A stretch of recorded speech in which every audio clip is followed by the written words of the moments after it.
Uncle Mark. What? Honestly, what the fuck? What do you want? Long-time listeners to this show might know that this is a bit of the technical term is a shit show. You mean our show in general? Yes, Yeah. our show in general. Yeah. It's a bit seat of the pantsy, Yeah, it can be. There's a lot of pants seating. but somehow the magic still happens. Oh, it's magical, guys. That's called Cody. And given the myriad of subjects out there in the world, it was inevitable that two of us might accidentally cover some ground at the same time on the What same we in show. the business call hip-hop gridlock. Yes. Listen, guys. Look, it's October, okay? Yeah. And so for those of us in the Northern Hemisphere, that means that the vibrant, verdant days of summer are giving way to the death and decay of autumn. Warmth and life now bow their heads to the deceptively sweet scent and deceitful bright colors of nature's final jolt into rot and decay. So, it is no wonder then that both Doug and I have decided that this is the time of year when we celebrate the spooky and the scary. When we look into the darkness of the void and hope not to be too terrified by what looks back. I'm suddenly realizing my segment is exactly the same thing. Yeah. Yeah. Okay. Exactly. Yeah, let's do it. So look, our real lives, as Doug mentioned, are kind of terrifying right now. We don't need ghouls and goblins to scare us when we have an actual global pandemic and an election approaching that, should it go the wrong way, could threaten not only the safety and security of millions of Americans of color, the entire LGBTQ community, the immigrant community, and possibly even straight cis white folks who would deign to defend those people. But also, it threatens to disrupt international security, leaving the whole world in danger with a oh my God. I can't even say the word. Megalomaniacal.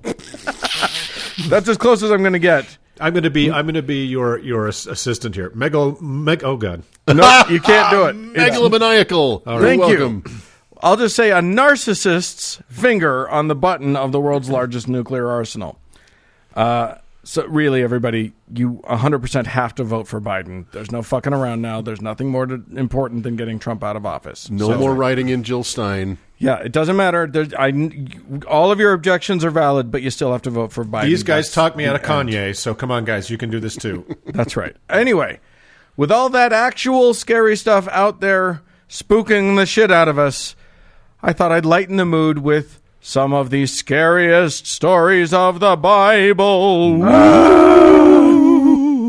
So, everybody put on a cozy sweater, get a campfire going, not you, California, and let's continue our fall spooktacular.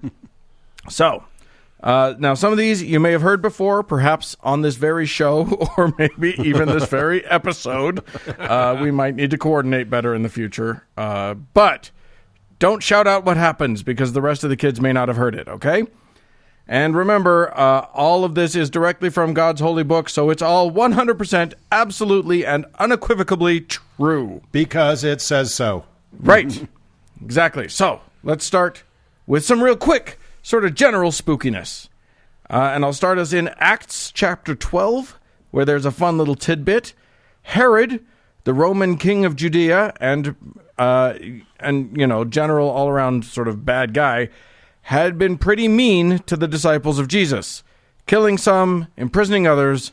All of that's pretty impressive, considering our best scholarship indicates that Herod died in the year 4 BCE.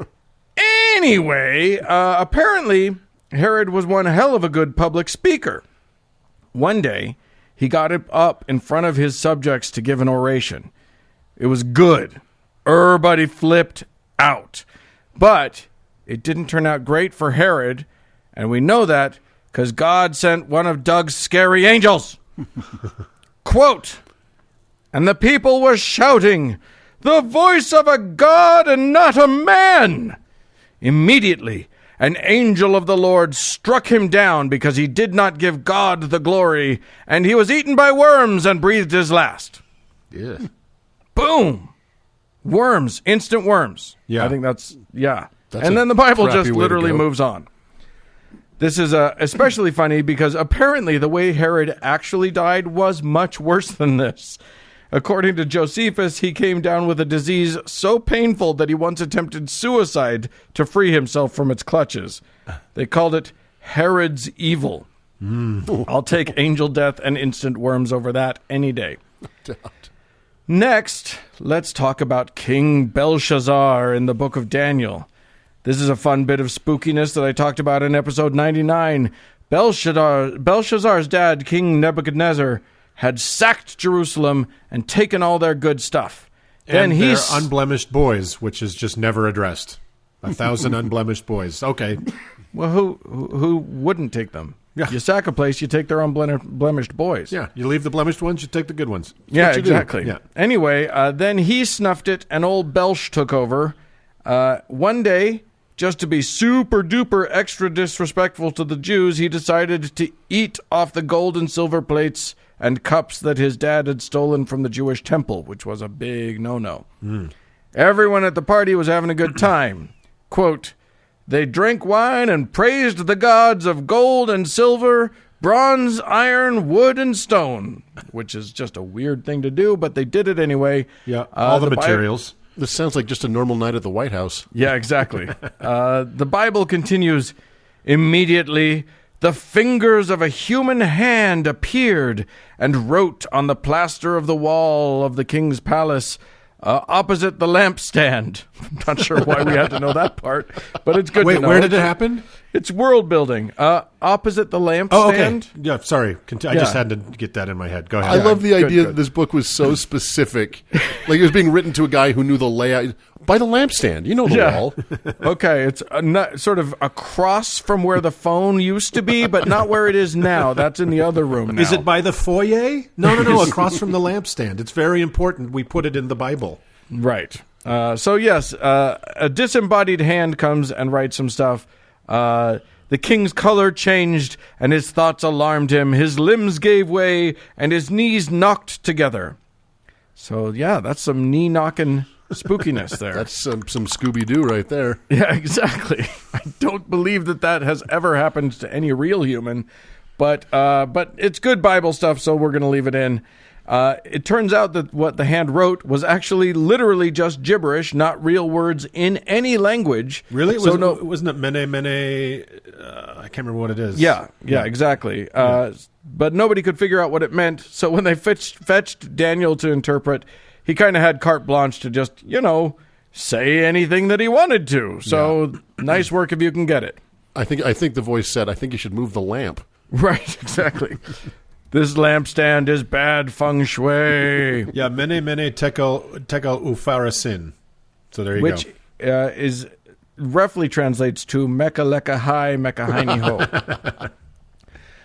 Let's get some scary monsters into the mix. The Bible's got lots and lots of those. Yes, there are unicorns, but they're not scary. So let's start with dragons. Yes. The King James Version uses the word dragon 21 times. One of those is the giant red dragon from Revelation. That beast, you'll recall from Doug's trip through that hell in episode 58, has 7 heads and 10 horns. I guess the horns aren't evenly distributed among the heads. But one beast that isn't called a dragon, but sure sounds like one, is Leviathan, which Uncle Doug you referred to earlier. In Job 41, God is busy bragging about all the amazing beasts he has created that nobody has ever seen, but he assures us they're very real.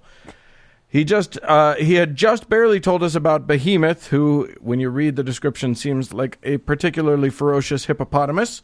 But then there's Leviathan. Quote, "I will not fail to speak of Leviathan's limbs, its strength, and its graceful form. Who can strip off its outer coat? Who can penetrate its double coat of armor? Who dares open the doors of its mouth, ringed about with fearsome teeth? Its back has rows of shields, tightly sealed together. Each is so close to the next that no air can pass between. They are joined fast to one another, and they cling together and cannot be parted. Its snorting throws out flashes of light. Its eyes are like the rays of the dawn. Flames stream from its mouth. Sparks of fire shoot out. Smoke pours from its nostrils, and as from a boiling pot over burning reeds. Its breath sets coals ablaze, and flames dart from its mouth. Strength resides in its neck. Dismay goes before it. It goes on and on and on. I would prefer if you read that in the voice of Tim the Enchanter, right? Yes. Describing the bunny outside of great Castle. pointy teeth.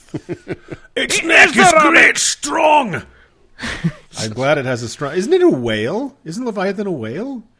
No, I it's don't some know. kinda- You tell it's some me. kinda I just plated described dragon. it. Yeah. It's got scales on its back. It's got pointy teeth. I'll give the lunatic who wrote this some credit. It is a better description than anything in Doug's segment, right? 100%. I can kind of see an animal here. Right, yeah, exactly. I was sort of picturing the things that fly around in the first Avengers movie at the end there. Yeah, it's like a totally. Is it a rhinoceros? I don't know. What the fuck? Nobody knows. Nobody knows. Anyway, it's a one hell of a whatever it is. Yeah. And I literally only read like half of what was of what was in the description. Then there's the random death and destruction wreaked upon the people of the earth by the scariest monster in the whole Bible, God himself. Yeah. Yes, I'm thinking of the time. I am thinking of the time when he decided that the cities of Sodom and Gomorrah weren't hospitable enough, so he killed everybody in them except for one family. And then when one of them turned to look at all her friends and everything she had ever known being destroyed, he turned her to salt. Yeah. Or the time when God killed the firstborn son of every Egyptian household, as Doug referred to, just to make a point. This was after, of course, turning all the water into blood and killing all the livestock and destroying all the crops and so many other plagues. Yeah. Or the time when he just killed everybody on the planet except for one conspicuous boatload. But there are the lesser-known God slaughters also, like the one in 2 Kings chapter 19. King Hezekiah was under attack by the Assyrians, of whom there were a lot. The Assyrian bad guys were so confident that they sent their meanest commander to go to Hezekiah's troops and hit them with a particularly hurtful taunting. And I'm not kidding you, this happened. He was, and I assure you this is true, very, very rude. This apparently the manners of the Assyrians are just right, terrible. Yeah. Right. This apparently demoralized everybody, troops and king alike. So they went to the prophet Isaiah to see what he could do about it. When Isaiah prayed, and the Lord said, "You're right, they're icky." And that's when Uncle Doug's angel stepped in and, quote, put to death 185,000 in the Assyrian camp. And quote, and I'll continue the quote. When the people got up the next morning, there were there were all the dead bodies. So Sennacherib, king of Assyria, broke camp and withdrew. He returned to Nineveh and stayed there. Boom! That's how you win a war. Well, and that's how the Jews won all their wars from then on out. Right. Just kidding. God's not that reliable. I'll tell you, though, for the 185,000 soldiers dying overnight might be the single biggest Casualty count. casualty ever. count in history. Yeah. And it speaks to how fucking terrible this book is that I didn't even know about that. Right. Yeah. Right. And also, yeah, like I point out, why didn't God do that for his people all of the times? Yeah. That just Exactly. if that's on the table as one of the possible like war things that God can do, do that. Kind of the classic absentee father, right? Right. You don't see him for 3 years, and then he buys you a fucking pony. It's, Right. He shows up, gives you a car, and then leaves again. Yeah, Exactly. the Bible is reading like season 8 of Game of Thrones right now. Yeah. If it's possible, it's even more badly written. I so was there looking you go. for comparisons to like the number of Americans dying now from coronavirus daily to other things, and I may be wrong, but I seem to recall this that in World War II, our average burn rate for American soldiers in the war was like 265 a day. in World War II. Wow. Yeah, okay. And with multiple theaters, with bombs and machine guns and all Right. that kind of shit. And nope, 185 guys, boom, one night. One night. 185,000, yeah. It's the most efficient way to war that we have. Truly. Bet it is. Finally, I want to talk zombies.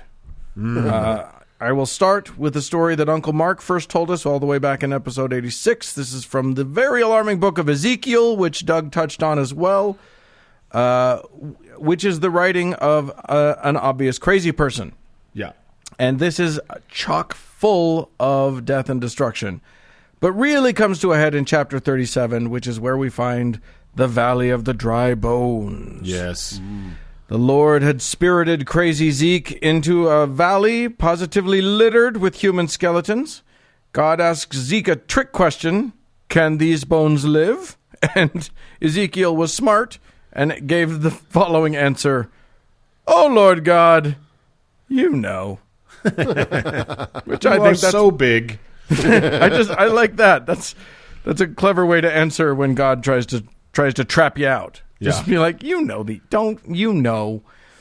So then God tells him to prophesy over these bones and say to them, O dry bones, hear the word of the Lord. Thus saith the Lord God to these bones, behold, I will cause breath to enter you, and you shall live. So Ezekiel does just that, and, quote, as I prophesied, there was a sound, and behold, a rattling, and these bones came together, bone to its bone. And I looked, and beheld, there were sinews on them, and flesh had come upon them, and skin had covered them, but there was no breath in them. Then he said to me, prophesy to the breath, prophesy, son of man, and say to the breath, thus says the Lord, come from the four winds, O breath, and breathe on these slain that they may live. So I prophesied as he commanded me, and the breath came into them, and they lived and stood on their feet, an exceedingly great army. Now, it all turned out to be a stupid dream sequence, but that's pretty creepy anyway, n'est-ce pas? Yeah, well, I wonder if the guy who wrote Ezekiel saw the first Pirates of the Caribbean movie, because that was really cool. Yeah, exactly. That sounded more to me like the basement in Westworld. Jesus. All of the things. You know, nothing new under the sun, fellas. That's all there is to it. Yeah. Then there was this crazy zombie moment from Zechariah 14.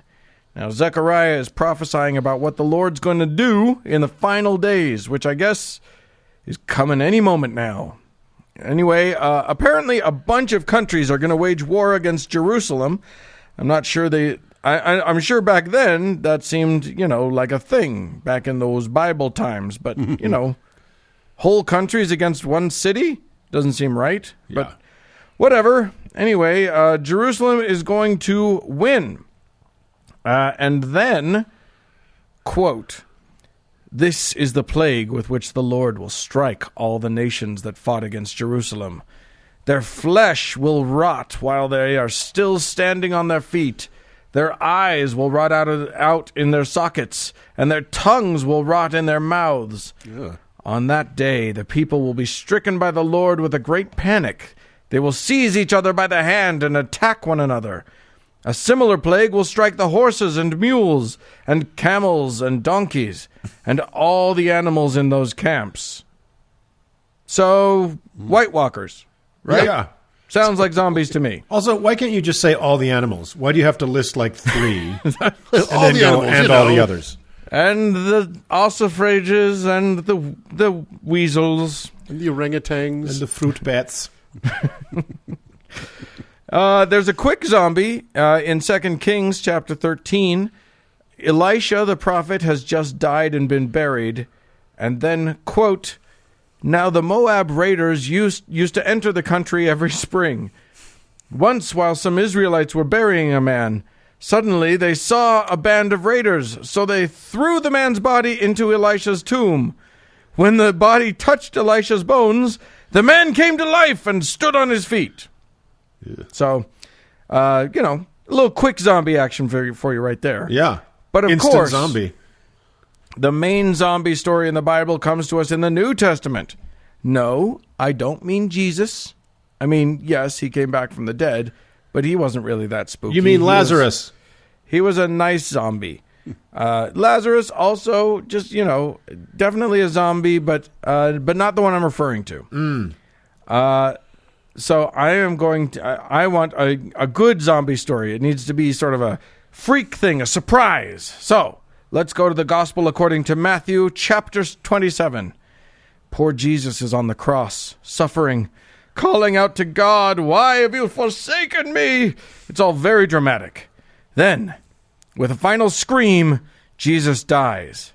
And that's when the shit really hits the fan. The curtain above the temple tears from top to bottom, which, I mean, I don't know. Maybe it was an expensive curtain. It doesn't sound very scary. Is it the one by the lampstand?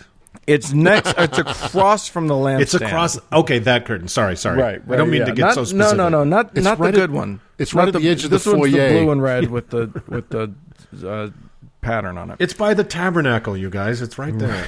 Right. But we are building tension here, so let me continue. Because then the earth shakes. Rocks split. Suddenly, tombs open up. Well, that's new. I'll quote from the Bible, many bodies of the saints who had died were raised. And coming out of the tombs after his resurrection, they went into the holy city and appeared to many. Yeah. Dogs and cats living together, mass hysteria. I love how that's in the story of the crucifixion. It's in Matthew. It's like one of the stories that Christians know as well as any other, right? Right. They're super familiar with it, and everybody just glosses over that a bunch of zombies just kind of hung out for a little bit. They Showed up at the pub. Yeah. Hey, what's up? Yeah. Hi, honey. I'm just back to make sure you didn't remarry. Okay, bye. Don't do it. Did I miss the crucifixion? Oh, shit. Yeah. And that's it. That's the scary stories from the Bible. I did the Witch of Endor just a few months ago, so I skipped her. But there's just a few, just a smattering. God. It's just a sampler. It's hardly all of them. So yes, exactly. We'll come back and do some more next year. There is non-Utahns probably some know that there's a town in Utah called Moab, named after the biblical Moab, and it's. If you ever come to Utah, you're probably coming to go through Moab to get to Arches or Canyonlands National Park. It's very pretty. But what's the mascot for the high school down there? If it's not the Raiders, they really miss. How cool would that be? Great, a great point. Well, you know where the Moabites come from in the Old Testament. They are the fruit of the union of Lot's daughters and Lot. Ooh, yeah. So from such humble beginnings, from such to Tomb Raiders and the high school mascot in Moab. I think we've tied it all up with a bow, fellas. I couldn't think of the word incestuous. That's what I was looking for. From incestuous beginnings comes the Moabites. Like so many other wonderful things. Well, thanks, Dan. There's plenty to be scared of anyway. It's a spooky book. It's a spooky book. Enjoy. Let's move on.